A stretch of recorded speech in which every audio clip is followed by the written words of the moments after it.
No Evangelho comentado de hoje, nós vamos dar prosseguimento ao capítulo 7 do Evangelho segundo o Espiritismo, que é bem-aventurado os pobres de espírito. E tratamos, em programa anterior, a respeito de orgulho, onde Daniel nos colocava que o orgulho é uma das chagas da humanidade. Eu gostaria de iniciar o programa de hoje, Daniel, fazendo uma pergunta. O que devemos fazer para podermos obter o progresso espiritual?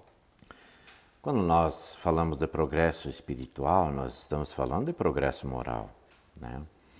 Não obstante, o espírito ele tem a capacidade de avançar muito mais rapidamente no campo do conhecimento, mas ele só efetivamente se mantém, se sustenta, né, no mundo espiritual na medida em que ele avança moralmente. Então nós podemos dizer assim, na expressão didática, de que o conhecimento, né, e a moral são as duas asas que mantêm em equilíbrio a criatura no voo que ela deve fazer para os chamados altiplanos espirituais.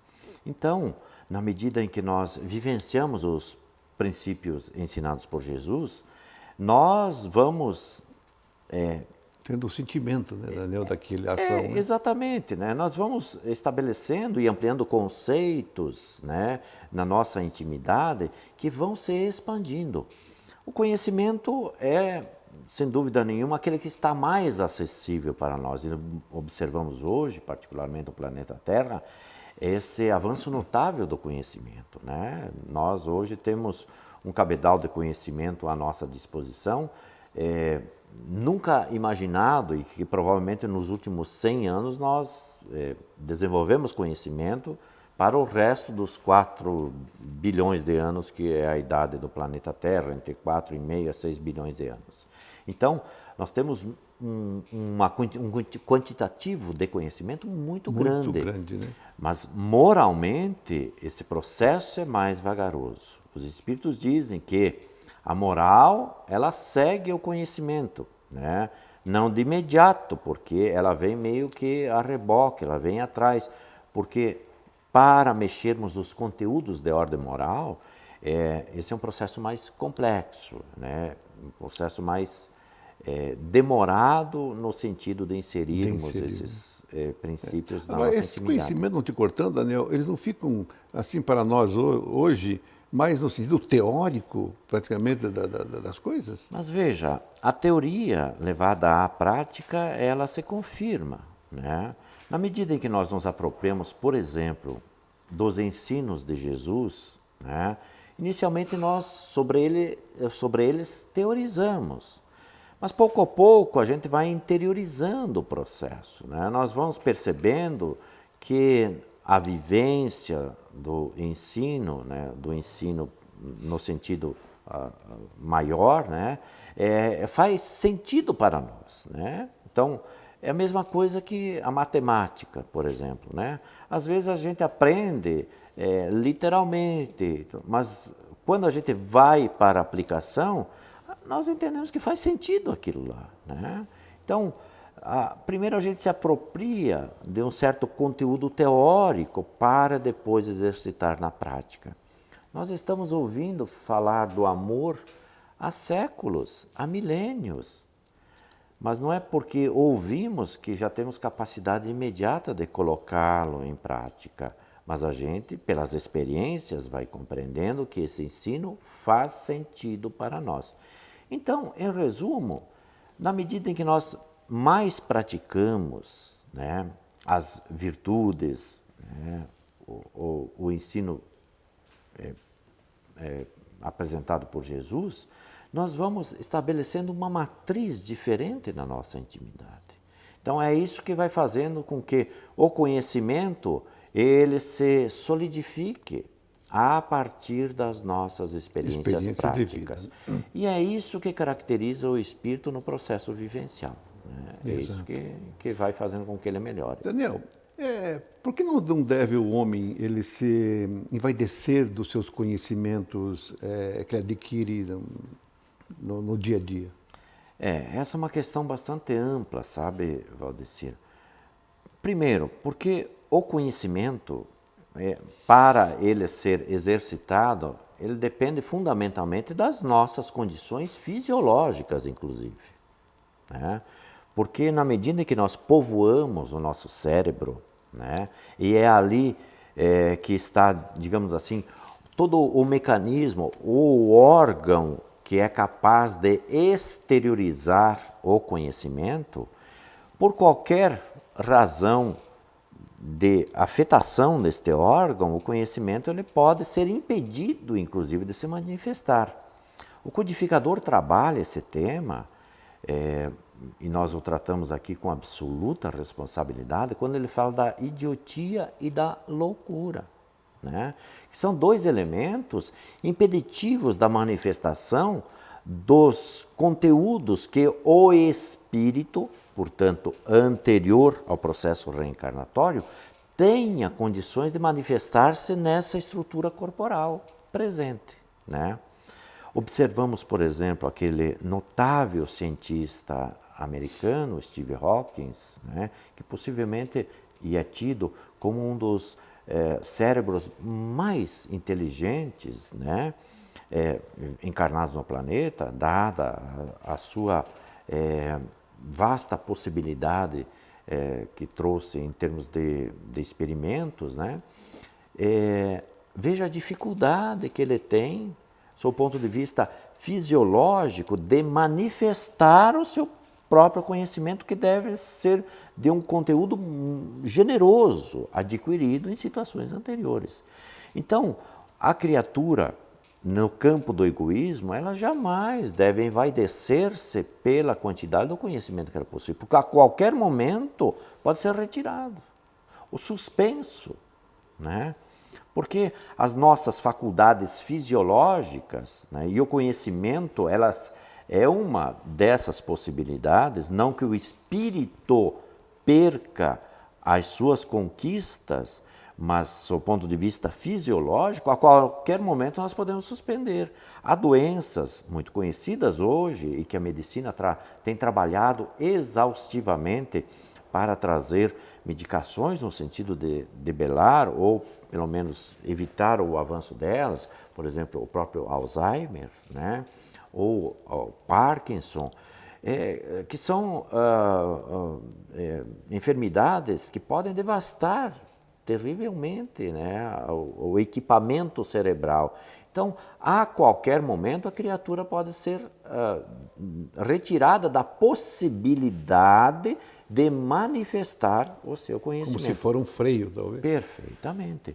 E como a criatura pode conhecer muito, né, o mau uso do conhecimento pode lhe ser a pedra de tropeço também, né? Imaginemos um cientista que tenha um cabedal de conhecimento apreciável e utilize de forma equivocada, né, o conhecimento. Porque o conhecimento ele é neutro, né? A criatura acessa porções do conhecimento porque ele é ilimitado do seu ponto de vista digamos assim, do universo, né? Ele já existe no universo, na criação, né? Vamos substituir universo por criação, porque a inteligência suprema causa primária é Deus. Então, na medida que a criatura tem condições, ela acessa porções desse conhecimento. Não é dela o conhecimento, é da divindade, né? E é neutro o conhecimento, né? Tudo está no valor que nós empregamos para a efetiva aplicação dele, né? Então, por exemplo, o conhecimento sobre o domínio da bomba atômica, né, ele é neutro. O problema foi quando foi utilizada a bomba atômica para destruir vidas, né? O problema não foi o conhecimento, o problema foi a utilização. Foi a ação do homem, né? Exatamente. Agora, Daniel, uma das coisas que eu quero deixar uma questão aqui, que eu sei que ela é ampla e talvez não possamos deixar a sua resposta aqui nesse programa de hoje. Mas é possível o homem saber tudo? Vamos deixar esse assunto para a semana que vem, que vamos responder. Agora é uma pergunta boa essa, né, Daniel? É boa. Que bom. Bom, são questões que nós temos da vida que o Espiritismo ele traz uma resposta satisfatória e inteligente para todos nós. Basta que nós tenhamos uma questão interna, nós conhecendo a doutrina espírita, de lá temos certeza que nós vamos trazer uma resposta aceitável, que é o nosso nível de consciência vai aceitar. Então, para todos nós que buscamos o amanhã, buscamos o crescimento espiritual, conheçamos a doutrina espírita, porque ela é fidedigna dos ensinos de Jesus. Portanto, é um convite que fica da doutrina espírita para todos nós. O Espiritismo, em palavras simples, volta já já.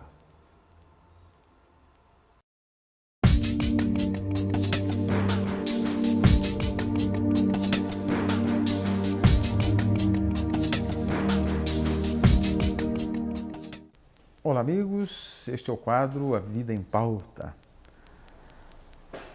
Hoje, esse tema que vamos abordar, eu fiquei numa dúvida qual seria o título. Ignorância ou sapiência? Por que a dúvida? Porque se nós pararmos para pensar um pouquinho, nós somos mais ignorantes ou sapientes? O que nós sabemos? Quanto sabemos do universo? Quase nada. Alguém daqui da Terra já esteve, por exemplo, em Marte, Júpiter? O que nós sabemos? O que nós sabemos de nós mesmos? Mundo espiritual, por exemplo. Todos dizem que a alma sobrevive ao decesso tumular, à morte, mas como são essas condições lá? Então nós ignoramos muito. Mesmo aquilo que a doutrina espírita nos traz, ainda nos fala um pouco, não há dúvida. Do Evangelho de Jesus, sabemos quase nada, muito pouco ainda. Creio que menos de 20%. Então, ignorância é a pauta nossa ainda. Somos crianças infantis, ainda estamos começando o processo de conhecimento. Então, Jesus nos diz, conhecereis a verdade e ela vos libertará. É um convite ao estudo, à busca do conhecimento. Mas a verdade nos liberta de quê? Liberta da ignorância. Então, nós temos que buscar o conhecimento, aprofundar o conhecimento. Vocês querem ver na história do Brasil um exemplo bem típico do efeito do desconhecimento? Eu creio que a maioria deve lembrar do senhor Bartolomeu Bueno da Silva, um dos bandeirantes. Ao chegar junto aos índios, querendo que os índios revelassem aonde ele poderia encontrar pedras preciosas, e os índios relutantes não o informavam, ele os ameaçou. Pegou uma cumbuca com aguardente, colocou fogo e disse aos índios, coloquei fogo nas águas se não me revelarem. Os índios, assustados, cederam. Assustados por quê? Porque desconheciam que é impossível colocar fogo na água. Então, o medo dos índios foi produto do seu desconhecimento desta informação. Acharam que ele era algo assim, alguém mágico, especial, e o chamaram de Anhanguera. Mas os índios também, com o medo, ficaram presos neste medo e não refletiram. Porque se tivessem refletido, você já imaginou se o cacique, que deve ser o homem mais sábio da tribo, imagino que aqui no nosso Brasil também a nossa cacique deve ser a mais sábia, né? Se o cacique tivesse chamado um de seus guerreiros, um de seus companheiros de tribo, e dito a ele, vai lá no rio, pega uma cumbuca d'água e pede a este cidadão a colocar fogo, fazer a prova, o teste. Evidentemente, se o cacique tivesse feito isso, o senhor Bartolomeu Bueno da Silva, por certo, teria sofrido com estas consequências. A ignorância, o medo levou os índios a cederem. E aí nós vamos encontrando por nossa frente, no nosso caminhar, uma série de questões produzidas pela ignorância. Você, por certo, recentemente deve ter tomado suco de manga com leite. Mas a ignorância dizia que fazia mal. E aí nós vamos afora, uma série de alternativas. Hoje se toma suco com leite de qualquer fruta, Eu não experimentei ainda de limão. Mas é possível. A ignorância nos faz ter esses medos. E uma coisa muito séria na ignorância, que assusta e leva muitos ao temor e a uma situação delicada na vida, é sobre o demônio. Há uma ignorância muito forte ao falarmos do demônio na condição de um ser destinado e determinado a só praticar o mal para a eternidade, competindo com Deus. É ignorância. Se há um ser nestas condições, ele foi criado por Deus ou criou a si próprio? Se ele foi criado por Deus, Deus criou alguém destinado ao mal? Ah, mas foi um dos anjos que caiu. É possível alguém que chega à sabedoria volte a ser ignorante? É possível. Então, um ser que decaiu é um dos anjos de Deus e compete com Deus. E tem mais poder que Deus, porque ele pode comunicar-se com os homens. E Deus não. Os espíritos superiores, não. Os anjos divinos não podem, mas o decaído pode. É ignorância. Temos que entender um pouquinho estas questões. E às vezes as pessoas, até por ignorância, em algumas bandeiras religiosas, quando recebem pessoas atormentadas por um processo obsessivo, o que elas fazem? Não conseguem resolver. E cansadas de tentar resolver como não conseguem resolver, quem entende de demônios são os espíritas. Procura os espíritas. E muita gente chega nestas condições procurando. O que os espíritas lidam com o demônio? Não, os espíritas lidam com os espíritos inicialmente. Quem são os espíritos? Nós. Que deixando o corpo físico, vamos para o plano espiritual. Estando aqui no corpo físico, somos espíritos encarnados, temos uma alma, que é o espírito no corpo físico, fora do corpo físico, espírito. Estes espíritos, nós, não somos, às vezes, no nosso dia a dia, como demônios nas nossas ações? Não vendemos drogas, não assassinamos, não roubamos, não assaltamos? Isto é ser demônio. Quando praticamos o bem, o exercício do bem, da caridade, como convida Jesus, nós estamos nos encaminhando para sermos anjos. Então, demônio ou anjo é uma condição nossa do processo evolutivo. Então, precisamos aprofundar o conhecimento para entendermos essas questões. E para sermos demônios pelas nossas ações, ou para sermos anjos, podemos estar aqui encarnados ou desencarnados. A nossa condição é que nos coloca nesta situação, a cada um segundo as suas obras, nos diz Jesus. Quer ver um outro medo que a ignorância nos leva? É o medo da morte. Em quadros anteriores, em programas anteriores, no nosso quadro falamos sobre a morte. É o medo da morte. Por quê? Porque desconhecemos qual é a nossa situação no plano espiritual. Alguns desconhecem até que sobrevivem, então a morte produz um medo. Então é preciso estudar. A doutrina dos espíritos estuda os espíritos, mas estuda Deus. Para compreendermos mais profundamente sobre Deus, estuda Jesus. A base da doutrina espírita está no Evangelho de Jesus. O convite que ela nos faz é, compreendendo a vida mais profundamente através do conhecimento, nos libertemos da ignorância e caminhemos mais rapidamente na direção da prática do Evangelho. Então, a doutrina dos espíritos vai tratar dessas questões. E pessoas, muitas vezes, dizem que nós tratamos do demônio porque desconhecem o que está aqui dentro. O que se trata dentro do movimento espírita, das casas espíritas, se fala de amor, do bem e busca-se a cada um que frequenta, busca melhorar a si mesmo. Será que isso é demoníaco?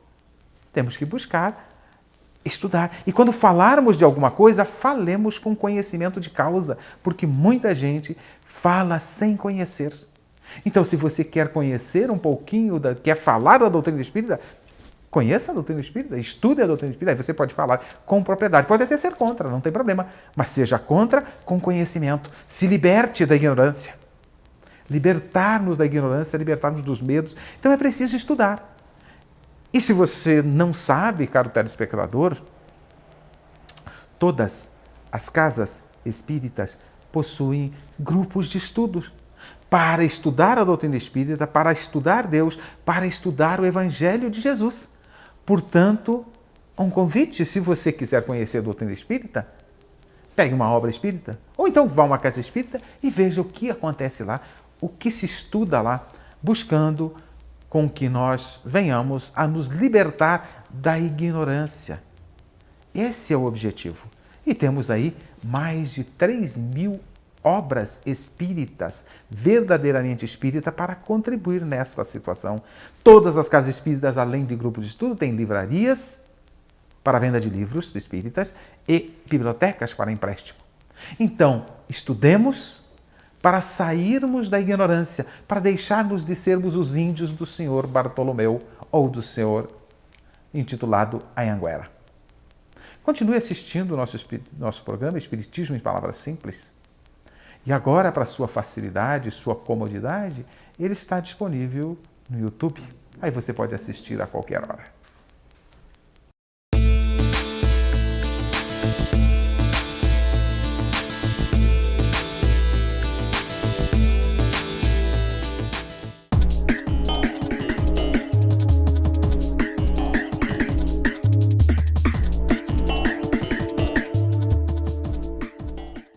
Estamos trabalhando, dentro deste programa Espírito Jovem, desse nosso quadro, as questões de educação.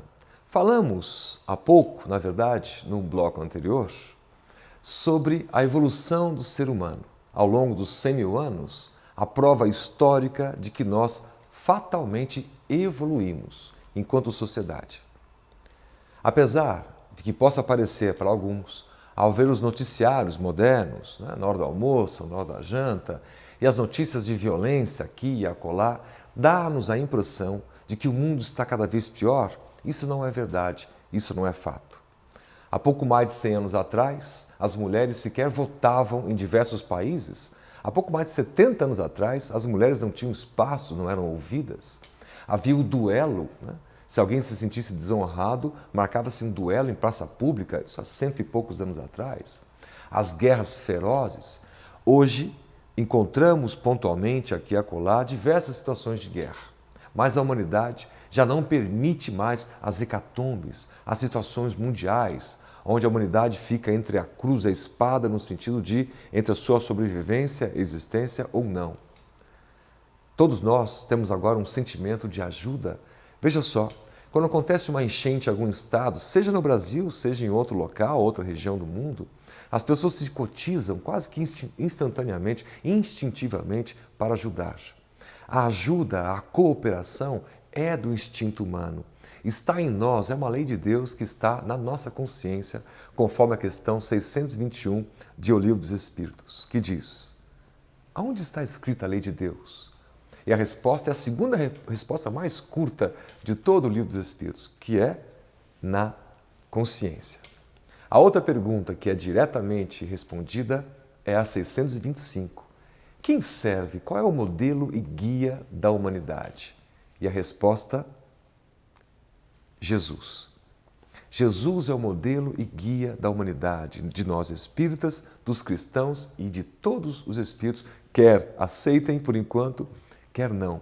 Esse espírito luminar, divino, que lançou suas sementes e nos acompanha desde então, dizendo: fora da caridade não há salvação. Isso já na assertiva de Allan Kardec, na assertiva espírita, baseada nas expressões evangélicas, de amar o próximo. Mas o que isso significa de fato, já que estamos tentando pontuar de que nós evoluímos? A sociedade está, sim, cada vez melhor. Se compararmos com ontem, com o antes de ontem, nós veremos que hoje somos pessoas mais aprazíveis, que somos comunidades que estamos mais conectados uns com os outros. E embora tenhamos um sem número de problemas ainda a serem vencidos, nós já temos uma noção e uma consciência ambiental, uma consciência social. Ninguém se sente confortável nos seus sofás enquanto há pessoas padecendo de fome, frio e sede, logo mais muito próximo de você. As pessoas têm uma tendência a se acharem, se localizarem, se agruparem e propor soluções. São chamados coletivos. Há grupos de jovens que estão por aí pintando a cidade de colorido, onde estavam cinza, Há outros grupos que estão arrecadando agasalhos para oferecer a quem tem frio, alimentos, mantimentos, trabalhos mais sérios, trabalhos mais dignos no campo da área educativa, em diversas religiões. Esse sentimento pelo outro, que nutrimos pelo outro, é da lei de evolução. Nós cooperamos. E isso não é somente aqui da religião ou da filosofia que nós estamos dizendo. Um professor de Harvard, chamado Martin Nowak, biólogo e matemático, tem defendido essa tese, dizendo, corrigindo um pouco Darwin e a lei de evolução baseada na competição das espécies, diz ele, não. Boa parte da evolução se deu através da cooperação entre as espécies. Ele cita os exemplos dos morcegos hematófagos que saem a caçar e quando um morcego não acha alimento, um outro lhe empresta esse alimento, lhe dá o que sobra. E noutra oportunidade, esses morcegos se reconhecem e trocam de favores. Esses exemplos estão recheados e são objetos de pesquisas científicas provando que a cooperação está no seio da natureza e sempre esteve entre diversos tipos de animais. As mães felinos, as mães felinas, cuidam dos seus filhotes e dos filhotes das suas colegas, portanto, do tigre, o leopardo, não cuidando apenas do seu filhote. Esse sentido cooperativo está presente em a natureza e está presente em nós, seres humanos.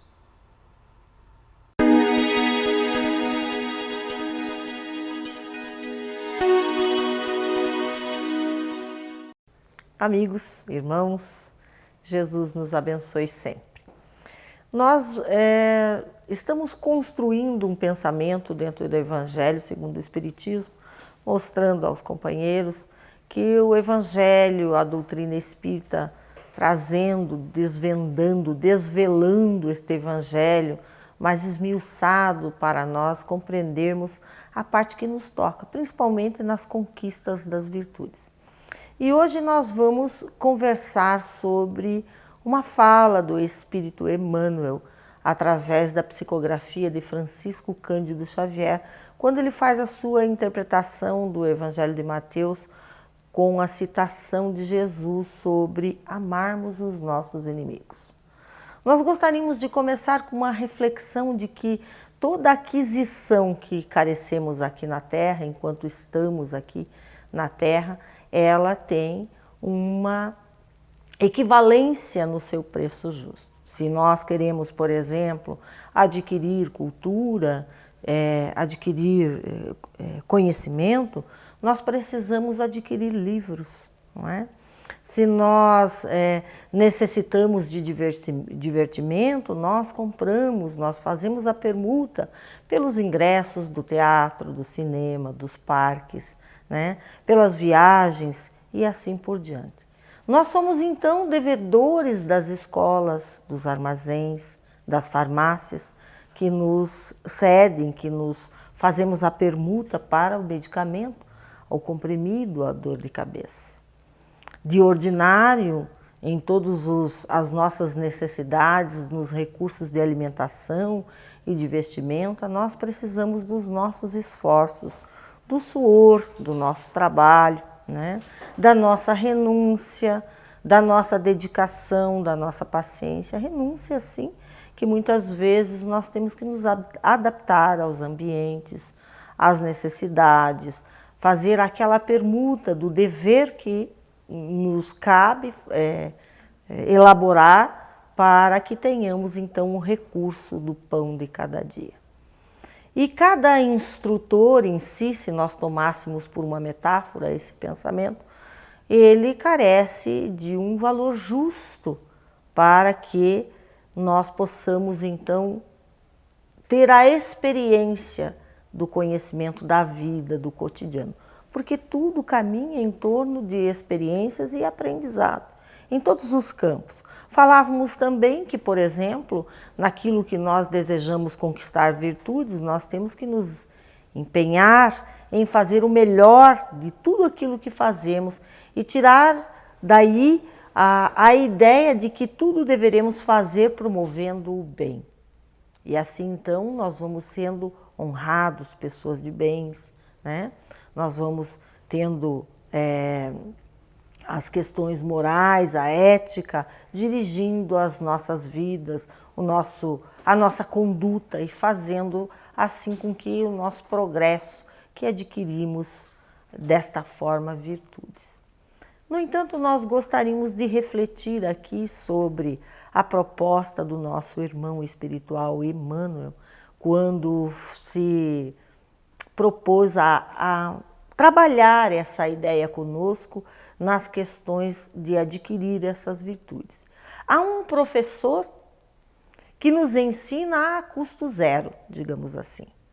Não há uma paga, uma troca por esta aquisição.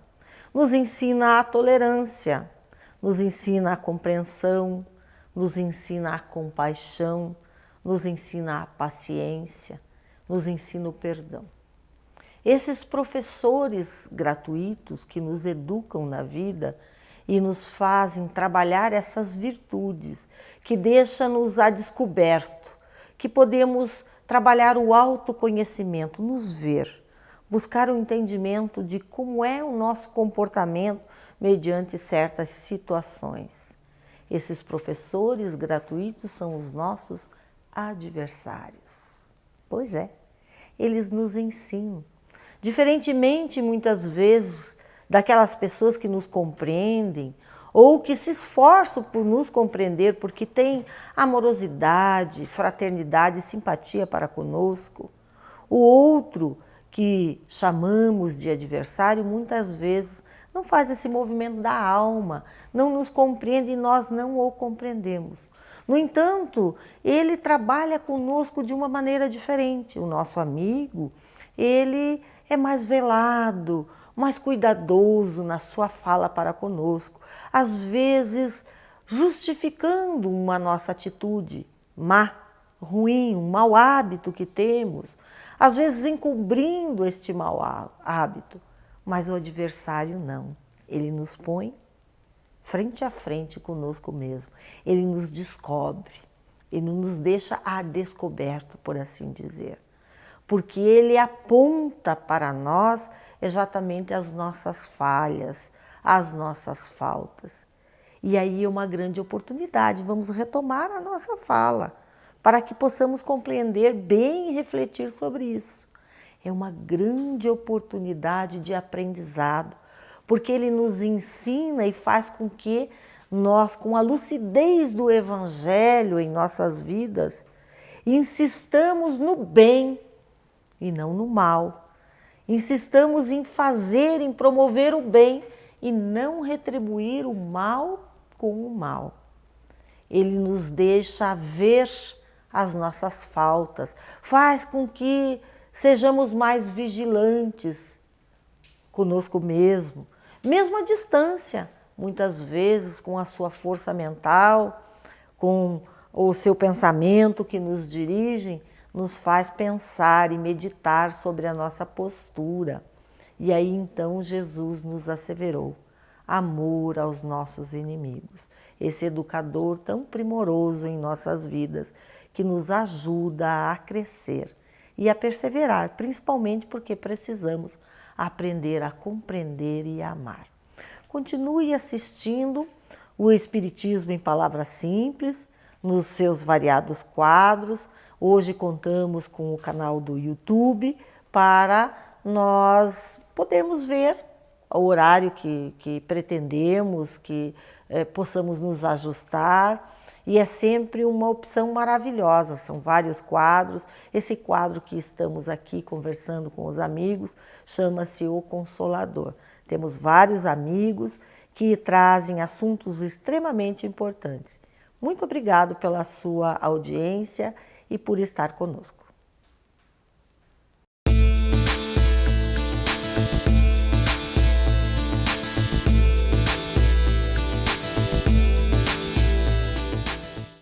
Numa outra oportunidade, nós falamos da vida de Jesus entre nós, da beleza excelsa do seu Evangelho. Falamos da promessa do próprio Mestre aos exilados de Capela. Lembram-se quando nós o dissemos aqui, da constelação de Cocheiro? E então esses milhões de espíritos receberam a promessa do Senhor de vir estar conosco. Passaram-se mais de 1000 anos e o mundo foi, pouco a pouco, sendo preparado, através da presença de Moisés, dos reis, dos profetas.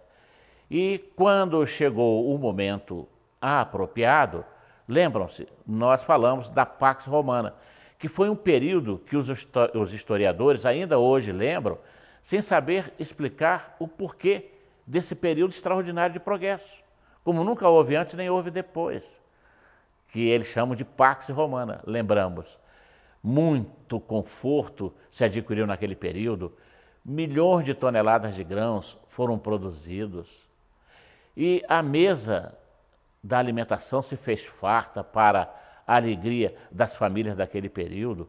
Grandes nomes como Tito Livio, Mecenas, Ovídio surgiram na terra para consagrar a verdade.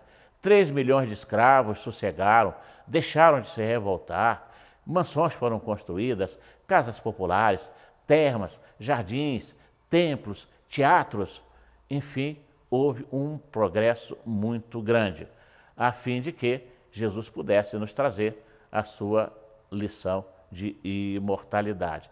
Lembram-se quando eu disse que ele dividiu a história entre antes dele e depois dele. E, efetivamente, hoje a gente constata que a sociedade, depois do Cristo, passou a ser outra muito diferente do que era antes dele. Temos ainda um chão imenso, longo, de quilômetros incontáveis nessa estrada da experiência espiritual para percorrer.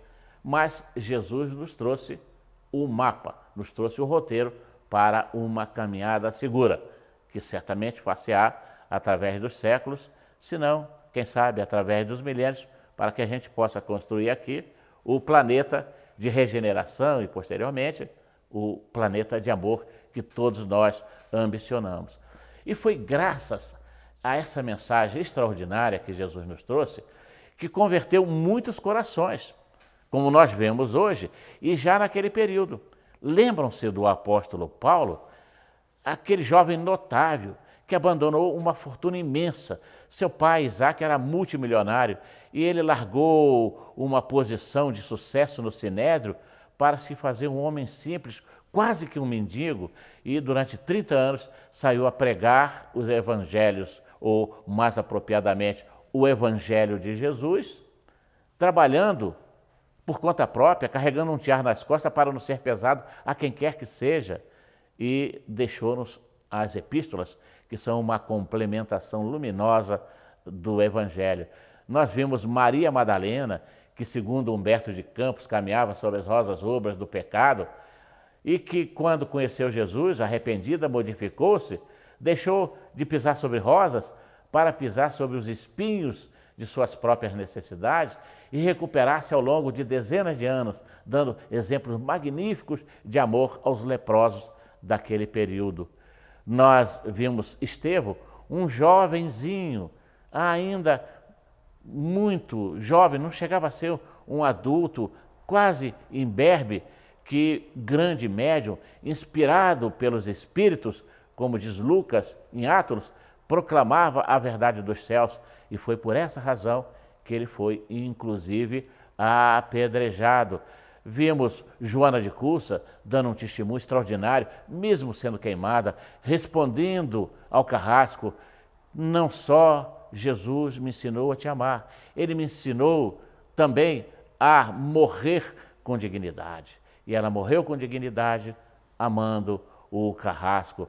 Vimos o testemunho de Inácio de Antioquia, mesmo preso, escorraçado, sofrido, com os braços ensanguentados, com o peso das algemas, mas mesmo assim, no alto de uma daquelas colinas, quando ele pôde contemplar Roma, ele profere uma exclamação: meu Deus, como você é bom, porque deu todas essas maravilhas para os ímpios, para os pecadores. O que é, Senhor, que você não reserva àqueles que buscaram no mundo a prática do amor, a prática da bondade? O que é que você não reserva àqueles que verdadeiramente souberam te amar. Vejam que coisa magistralmente linda. Durante 3 séculos, os primeiros cristãos se fizeram adubos humanos para que o solo ensanguentado pudesse fazer com que brotasse essa árvore bendita do Evangelho, crescesse e pudesse dar os frutos que hoje nós temos. Mas há a necessidade de lembrarmos que Lucas, no seu capítulo 2, quando ele trata do Cântico de Simeão, deixou muito claro que nós não entenderíamos o Senhor. Não os outros, mas os próprios cristãos, porque Jesus seria alvo de contradição.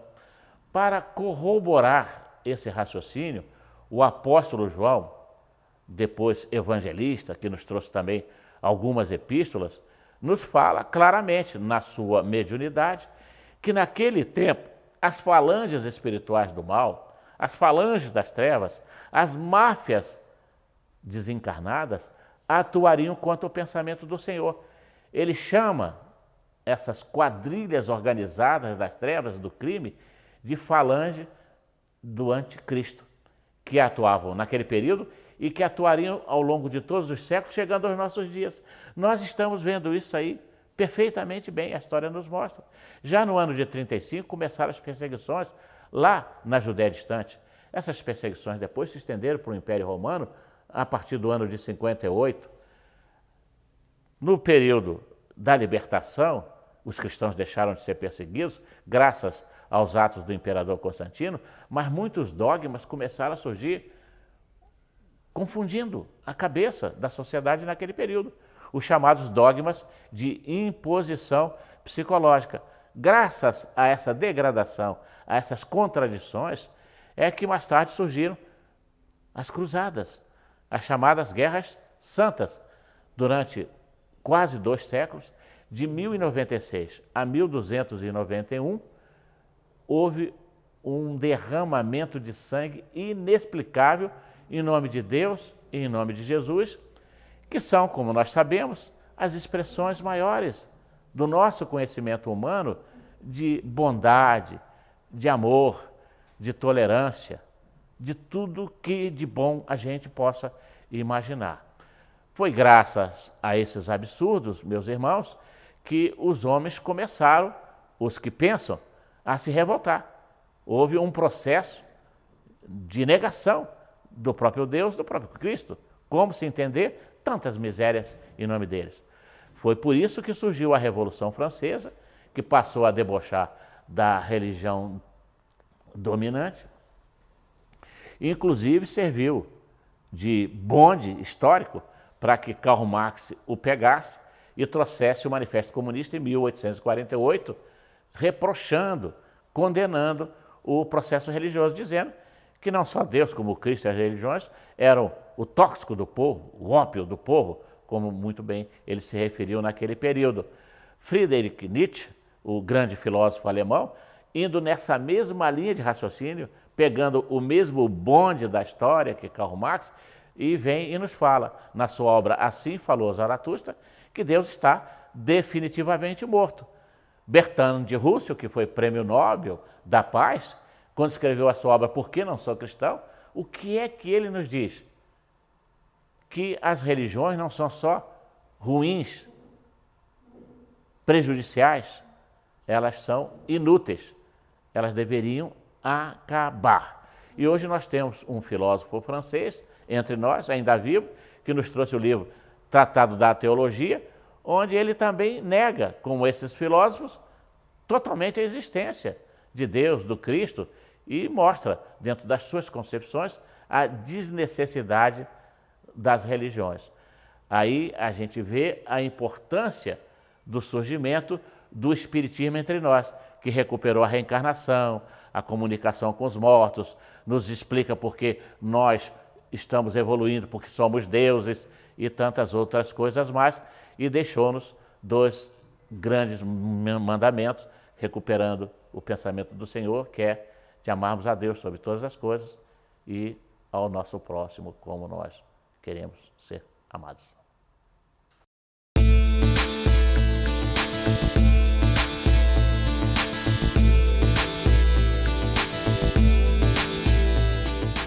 Prezado amigo telespectador, no quadro de hoje, no entorno da mediunidade, vou dar continuidade naquele assunto que nós iniciamos no programa passado, sobre fraudes e mistificações, e hoje o meu assunto vai ser sobre mistificações, né? O fraudador ou mistificador pode ser sempre um verdadeiro ou um falso médium. Eu lembro de ter citado que as fraudes são muito mais aplicáveis aos fenômenos de defeitos físicos que sensibilizam os sentidos, né? Então, a realização dos fenômenos físicos é rara nos dias de hoje, é bem muito rara. Então, o que está mais acontecendo são as mistificações e fraudes nos fenômenos de defeitos inteligentes, né, que são os mais comuns. O que são os fenômenos de defeitos inteligentes, que nós já conversamos outras vezes? São os fenômenos, né, que necessariamente passam pela mente do médium. Ele é o intermediário, ele é o intérprete do fenômeno, né? E para os engodos ou as falsidades que ocorrem nesse conjunto de fenômenos de defeitos inteligentes, Kardec trata isso mais no campo das mistificações, né? A comunicação mediúnica, de qualquer forma, não isenta o filtro do médium, né? Ele sempre passa pela sua mente e então ele pode fazer interpretações diferentes. O que é a mistificação, né? A mistificação também é um ato de ludibriar, de burlar, de abusar da credulidade de alguém. Então você pode usar esse instrumento. Vocês lembram-se do filme O Ghost, Outro Lado da Vida? Então vamos a uma parte que interessa desse filme, né? Vou contar aqui, repetir a história rapidinho. O bancário Sam Witt, que era o Patrick Swayze, que já está na espiritualidade, e aquela ceramista talentosa chamada Molly, que é interpretada por Demi Moore, né, foram um casal feliz que se muda para um apartamento. Um dia, Sam, que trabalhava num banco, descobre uma discrepância em duas contas bancárias muito grande e vai e comenta a um amigo muito particular seu, colega de trabalho, né, que se chamava Carl Brunner, que era interpretado por aquele autor Tony Goldwyn. Desde aquela época eu fiquei com esse ator assim, atravessado pela sacanagem que ele fez no filme, que não tem nada a ver, ele estava interpretando. Carl, então, se oferece, né, para investigar para Sam, né? Mas Sam decide fazer por si mesmo. Naquela mesma noite, o casal sofre, tarde da noite, um atentado pelo bandido armado Willie Lopes, que era representado pelo Rick Aviles, né? Em luta corporal, Sam é assassinado. Sam se descobre fora do corpo, se lembra disso, né? E vai à procura de Molly, a sua amada, né? Com quem ele queria. Ele primeiro tem todo um trabalho de entender o que está acontecendo, né? E a história corre e Sam precisa comunicar-se com Molly urgentemente. Por que ele quer? Ele descobre, né, que Molly está sob perigo, então ele precisa avisá-la, né? E ela não consegue ouvir, não consegue entender. Ele também descobre que Carl, aquele que era um suposto colega de trabalho, amigo do casal, na verdade era o fraudador e o mandante do seu crime, que foi o que encomendou que ele fosse assassinado, né? Ele procura, então, por todo o meio, um jeito vai andando pelas ruas, vê lá um consultório espiritual. Opa, aqui entra em contato com os espíritos, né? Ele já sabia que estava na condição de espírito, ele entra lá e descobre Oda Mae Brown, aquela talentosa atriz, Whoopi Goldberg, né? Ela está atendendo um grupo de pessoas que ali parecia ser todos latinos, né? De origem espanhola, que os americanos chamam de Spanish people, né? E busca de notícias de parentes que já estavam no além. Então agora vem o embuste, vocês devem lembrar, né? Oda finge estar em contato com os espíritos. De vez em quando ela abriu o olho assim no canto e os caras ali tudo crente, olhando assustado, né? Em contato com os parentes desses incautos. E usa nomes comuns. Tem alguém aqui, por exemplo, com o nome de Maria, tem um parente aqui com o nome de José, de Pedro, de Paulo, de Rosa. Afinal, a grande questão, todo mundo, né, dessa origem latina tem alguém na sua família que já morreu, que se chamou assim, né?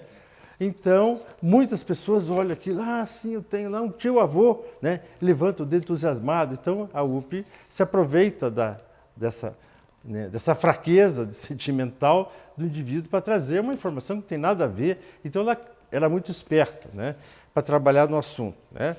E ali, ela, nos seus trambiques, vai convencendo as pessoas.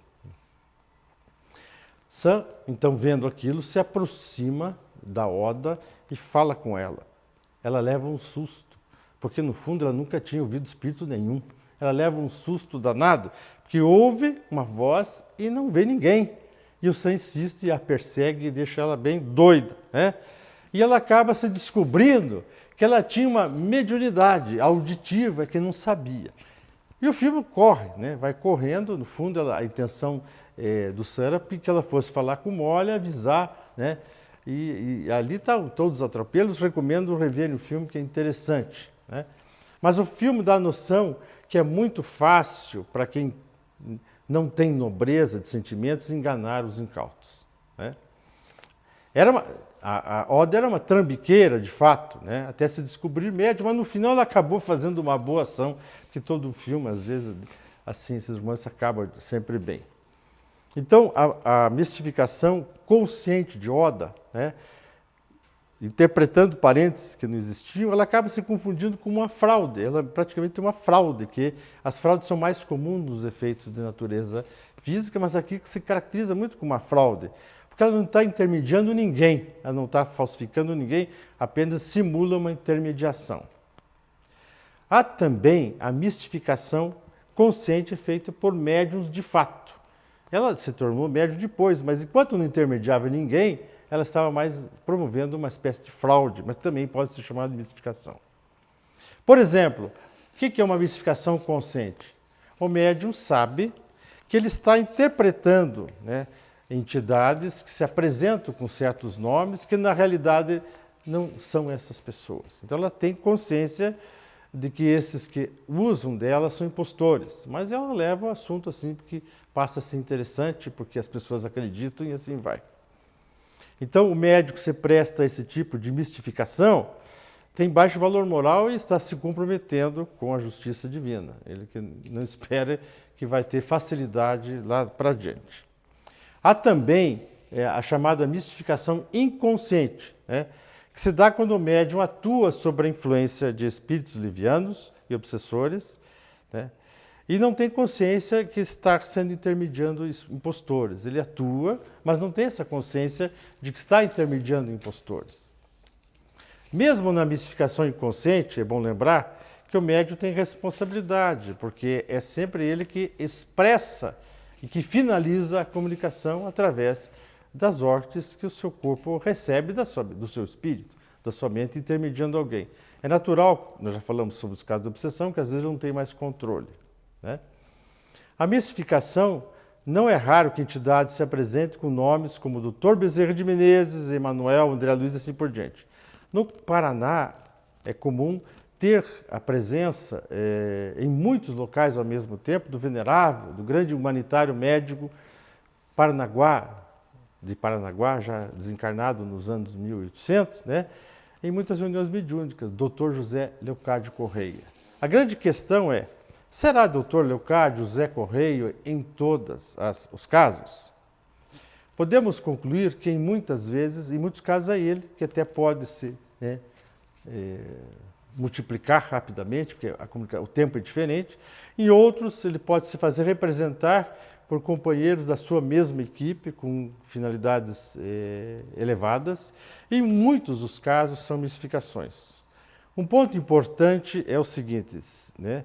Não se pode desprezar que muitos médiuns não têm a real consciência de estarem sob influência de fraudulentos e mistificadores, né?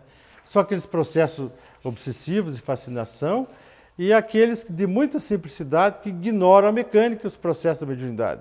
Muitos desconhecem como eram os personagens que se apresentam como espíritos através deles para poder nem saber como é que pensavam, para poder fazer comparação, né? Então, aos médiuns espíritas, nós recomendamos sempre a constante vigilância dos pensamentos, que mais? A vivência cristã no dia a dia, o estudo continuado da mediunidade e da filosofia espírita. Procurar ainda conhecer sobre a vida de quem eles estão representando. Por hoje nós ficamos por aqui, né? E quero que você pense sobre o assunto da mistificação. Eu recomendo aos amigos telespectadores que assistam um programa todas as semanas, porque é sempre uma escolha televisiva, inteligente, de alta qualidade. Tchau.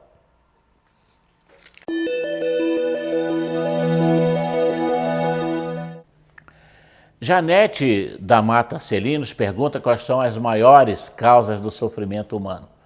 Olha, Janete, eu diria para você, sem medo de errar, a maior causa do sofrimento humano está no materialismo, que é uma consequência direta e inquestionável da falência das religiões, lamentavelmente. Por quê? Porque o materialismo passou a nos ensinar que só existe uma vida, que nós devemos gozar os prazeres da carne e todos os prazeres que nos circundam com o máximo de intensidade. E quando então nós perdemos os meios de atendermos às nossas necessidades materiais, isso naturalmente nos leva a um sofrimento. Aquele sofrimento que Emmanuel, através de Chico Xavier, nos diz que ficamos parecidos como meninos que sofrem, que choram, porque perderam seus brinquedos. E é isso que nós temos visto, Janete.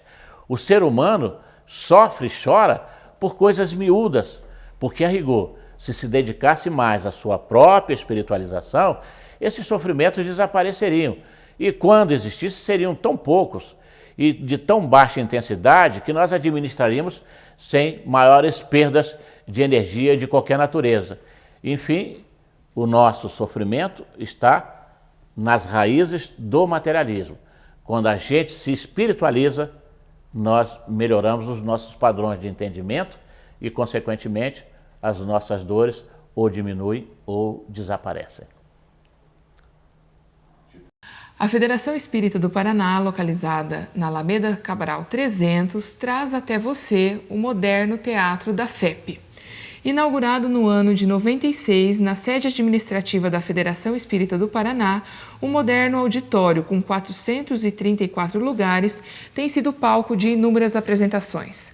É adequado para espetáculos de dança, música, teatro e formaturas. Contribuindo para o êxito desses eventos, o Teatro da FEP possui estrutura tecnológica e excelentes acústica. Equipamentos operados por profissionais especializados, assentos confortáveis e instalações adequadas a vários tipos de eventos.